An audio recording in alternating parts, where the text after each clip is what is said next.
Pues buenos días. Buenos días, Estanis, ¿qué tal? Estamos bien, nada. Contento de poder estar ya aquí en un espacio exterior sin mascarilla. Sin mascarilla, hombre, ya era hora, ¿eh? Sí, la verdad es que ha sido bastante controvertido el tema.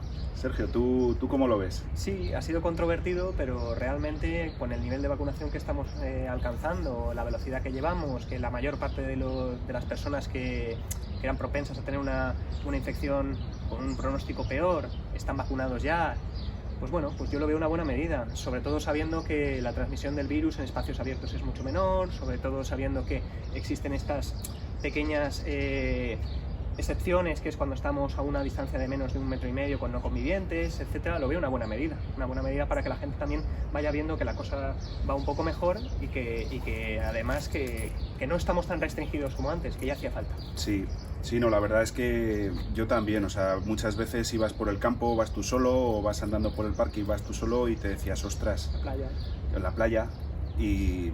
Pero bueno, también viene asociado a peligros, que es pues cosas como las que han pasado este fin de semana, ¿no? Con los muchachos estos en Baleares. Muchachos, claro. Hay que seguir teniendo cuidado, pero a mí lo que me da así un poco la sensación es también, o sea, mirándonos en el espejo de lo que está pasando ahora en el Reino Unido con el tema este de la variante Delta y cómo va de avanzada la campaña de vacunación en el Reino Unido, que nos tengamos un poco que acostumbrar al hecho de que pueda haber subidas y bajadas en la incidencia, y que nos dé miedo, ¿eh? Pero luego comparándolo con cuántos ingresos hospitalarios y cuánta gente muera, pues no tiene nada que ver con lo que vimos el verano pasado.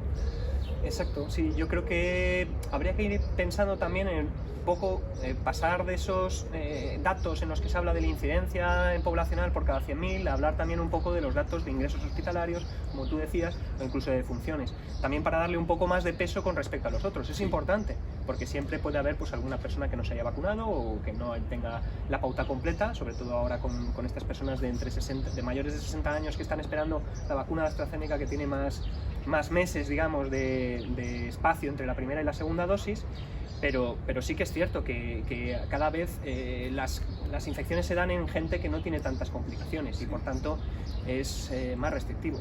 Sí, ayer estaba leyendo un artículo que comentaba un poco la incidencia por edades, por los grupos de edad, y ya no es tampoco igual que al principio de la pandemia, ¿no? Antes, al principio de la pandemia, se estimaba que 1 de cada 500 jóvenes podía desarrollar el COVID grave y morir, y ahora pues se está viendo, por lo menos con las cifras recientes, que el riesgo es menor, ¿no? Estamos hablando a lo mejor de un riesgo de entre 10 y 50 personas en 100.000, ¿no? de gente joven, y depende de lo que llames gente joven. Yo me considero joven, pero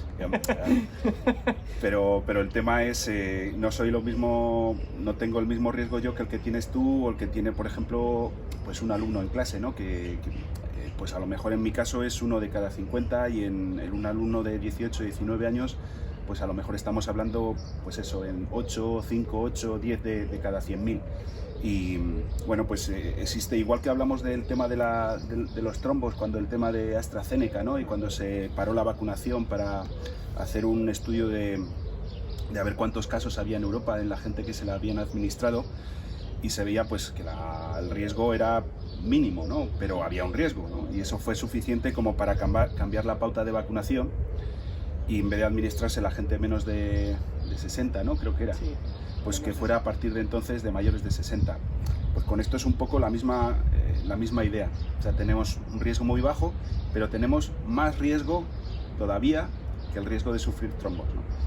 Y ahí es un poco donde también entra el tema de la necesidad de seguir vacunando por dos cosas. Una, para prevenir que eso pase, para prevenir que haya casos de gente menos mayor que tenga complicaciones, como para prevenir el segundo tema, ¿no? que me parece también muy interesante, que es el tema de que el virus siga evolucionando y siga acumulando mutaciones. Claro. En eso te quería yo preguntar, ¿qué opinas de... Pues ahora hay un poco de debate, ¿no? De si debe cambiarse la pauta de vacunación y empezar a priorizar a los jóvenes, a estos jóvenes que estamos diciendo, adolescentes o veinteañeros, digamos, que son los que están capitalizando la mayor cantidad de contagios en estos momentos, para evitar este tipo de sucesos. Sí, ellos no tienen unas consecuencias tan graves como pueden tener personas mayores de 60 años o jóvenes, menos jóvenes, llamémoslo así, pero ¿qué opinas de esto, de intentar cambiar esa pauta de vacunación para evitar este tipo de...? Pues precisamente es un tema que ahora yo creo que se tiene que estar debatiendo y que se está ya haciendo en algunos países. Por ejemplo, Francia lleva ya unas cuantas semanas haciéndolo, ¿no? El hecho de tratar de reducir casos como estos brotes masivos, estas infecciones que llegan a cientos o miles de personas en unos pocos días a través de los jóvenes, y cuando se ven también los gráficos de incidencia por edad es palmario, ¿no? Son los jóvenes los que están sufriendo ahora mismo un mayor número de infecciones, y precisamente si queremos prevenir que el virus siga mutando, pues, o sigamos teniendo que preocuparnos por él, pues una de las medidas es tratar de acercar la vacunación a este grupo, ¿no? Ahí hay varias mesas o varias discusiones abiertas. Una, por ejemplo, es el hecho de que ahí ya no es tanto me vacuno para protegerme, que también, sino me vacuno como responsabilidad para que esto no siga evolucionando, ¿no?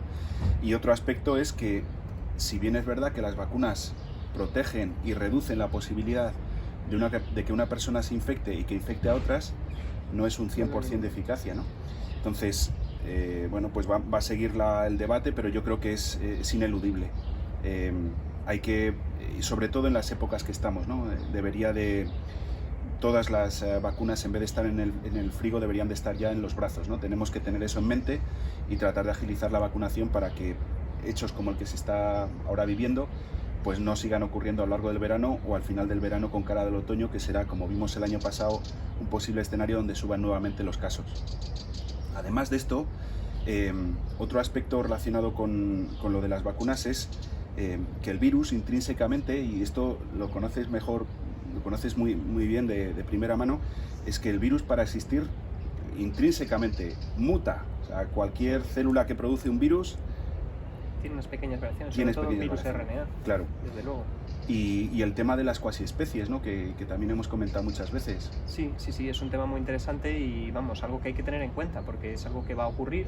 Parece ser que este virus, para ser un virus de RNA, no tiene la tasa de mutación que pueden tener otros, pero sí que es cierto que dentro de una misma persona infectada existen pues todas estas variantes o pequeñas mutaciones que conviven y tienen lo que se le llama un fitness, ¿no? Y que mantienen como un control de esas poblaciones, y siempre pueden ocurrir pues algunas de ellas que sean pues más infectivas o un poco más patogénicas y que pues por casualidad, por un efecto de cuello de botella, pues infecten a otra persona y se extiendan de esa forma.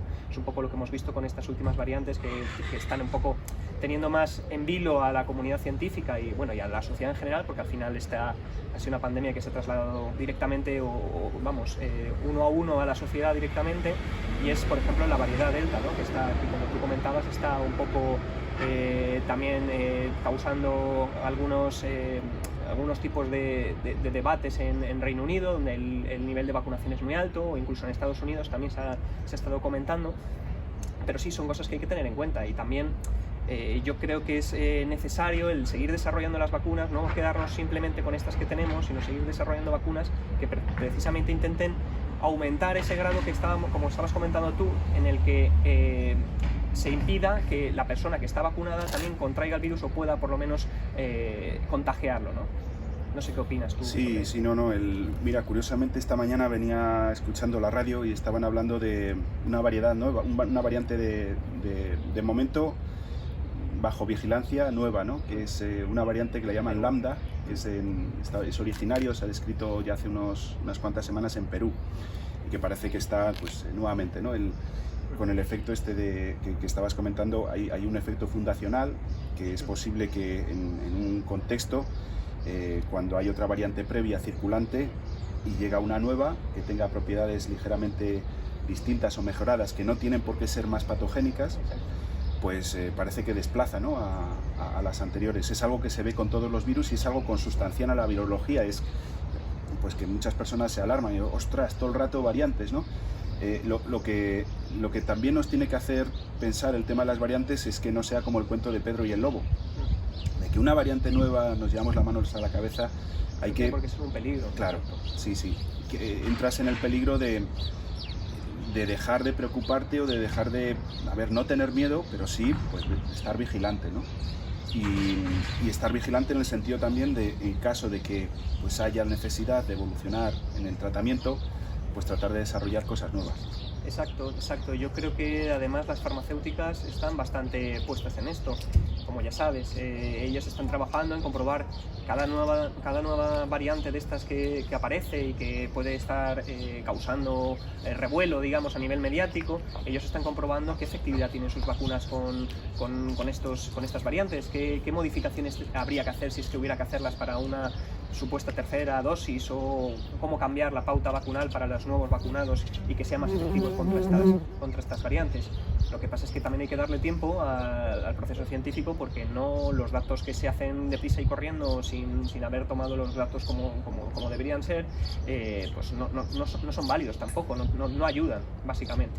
Entonces yo pienso que hay que también no alarmarnos tanto en un principio, sobre todo cuando simplemente por el hecho de, como tú dices, de decir una variante nueva ha aparecido, hay que analizar bien cómo esa variante se está extendiendo, qué es lo que está produciendo, si existen pues algún porcentaje de vacunados que están sufriendo algún efecto con ello y por tanto parece ser que la vacuna funciona un poco menos, que no es lo normal, de hecho no ha aparecido, pero bueno, ir controlando ese tipo de circunstancias. Sí, de hecho esta semana el estudio que ha sido tan controvertido, que ha salido pues este señor, ha habido una serie de personas hablando sobre el hecho de que pues si la pauta de vacunación, si protegía o no protegía, que había más muertos, incluso en aquellos vacunados frente a la variante Delta que con la otra.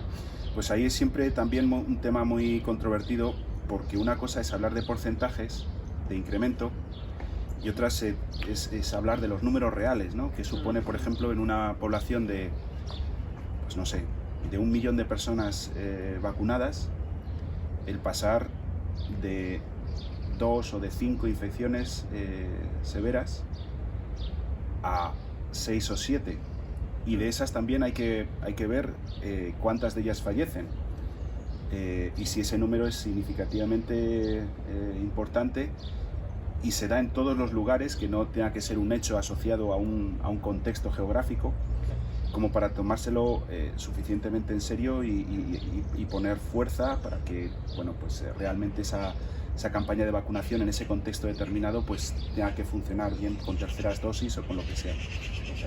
Y en ese sentido, pues no sé también qué piensas sobre, de cara al otoño y con el tema de la vacunación y las personas mayores, es la gran incertidumbre, ¿no?, que tenemos en los Claro, el no saber cuán larga va a ser, ¿no?, la protección que están confiriendo estas vacunas.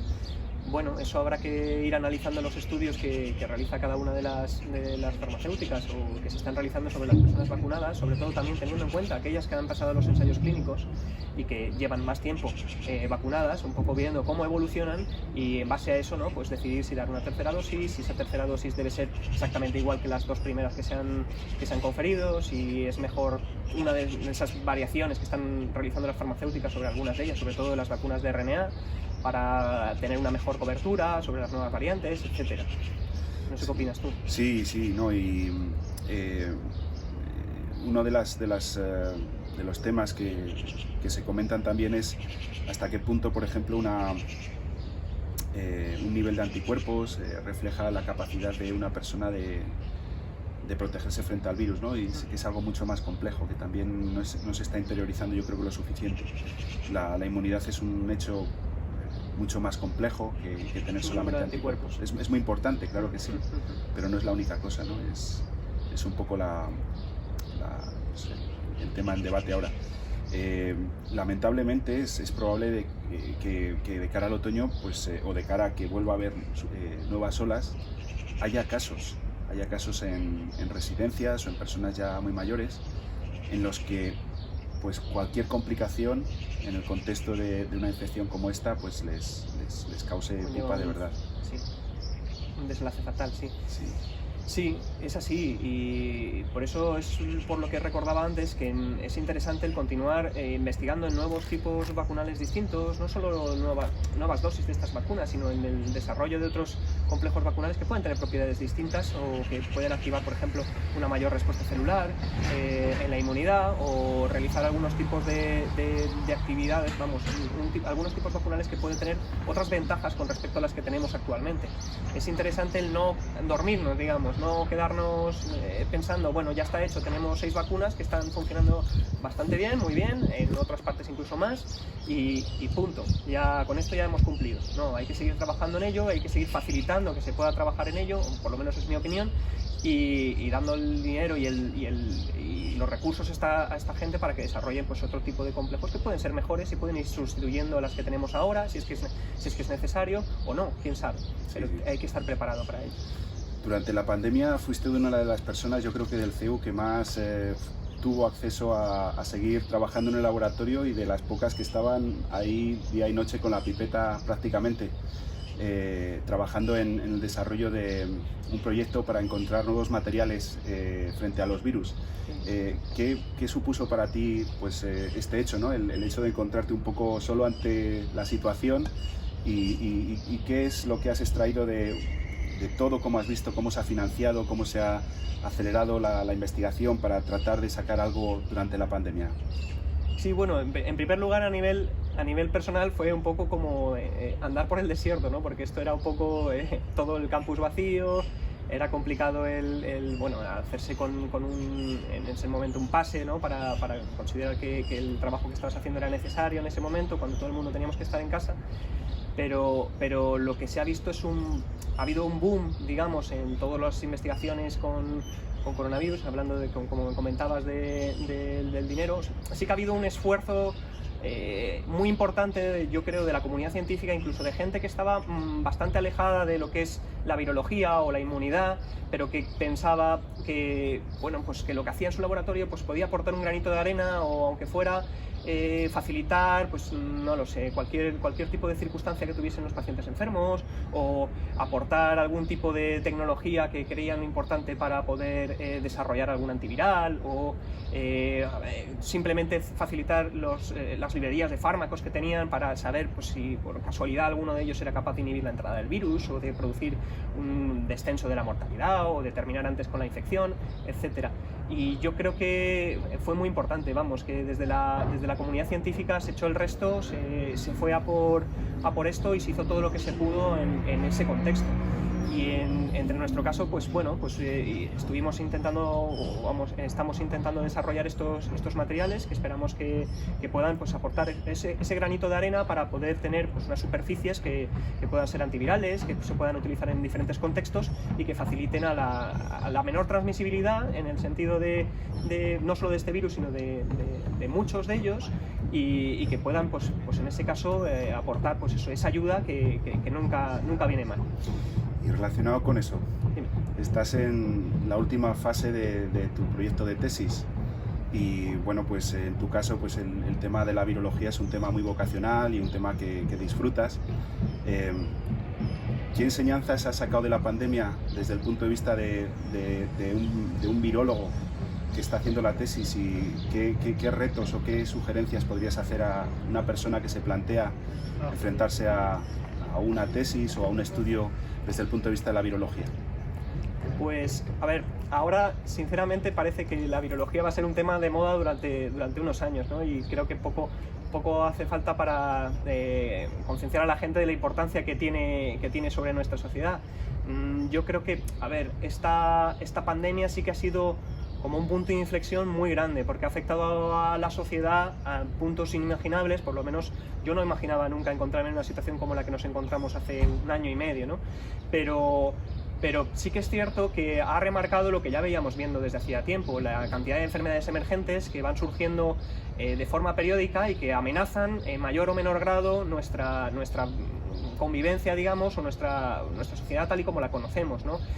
Como ha sido, por ejemplo, en 2015 con el brote de ébola, que sí, parece ser que afectó más a los países africanos, que aquí fue casi casual y desarrolló una respuesta más política que social frente a la enfermedad, pero que también ha ocurrido antes con el MERS, otro coronavirus, o con el SARS de 2003, otro coronavirus. Es decir, que es algo gradual. Con la pandemia de 2009, que parece que la gente le quedó en la mente que se había exagerado mucho, pero que ahora vemos que realmente lo que hicimos fue ponernos en preaviso por si acaso ocurría algo similar a lo que está ocurriendo actualmente, que nunca está de más el poner un poco más de empeño en intentar frenar algo y pasarse, que no quedarse corto y que al final se nos desborde como ha ocurrido actualmente, aunque no se podía prever que fuese a ser así, pero que hay que trabajar sobre todo en virus emergentes, hay que trabajar en las enfermedades que siguen causando millones de muertes todos los años, causadas por virus que son muy comunes para nosotros ya, pero que no por ello dejan de ser tan hirientes, digamos, como puede ser gripe, como puede ser VIH, como pueden ser los rotavirus que causan miles de desnutriciones en niños del tercer mundo, sobre todo, y tantos otros, ¿no? Pero que es un tema muy bonito para el que trabajar, un tema en el que a mí personalmente me da la sensación de que aporto algo que es aprovechable para la sociedad, no es simplemente un desarrollo de conocimiento por conocer, que es muy importante también, sino que aparte ese conocimiento se puede aprovechar para el desarrollo de cosas que actúan sobre la vida de mucha gente, ¿no? Y que invito a todo el mundo a que si le interesa y quiere desarrollar su carrera científica en virología, pues que se anime, que nunca falta trabajo. Pues nada, nos seguimos viendo por ahí por el laboratorio. Sí, un poquito. Bueno, pues nada, pues eso sería. Buen día.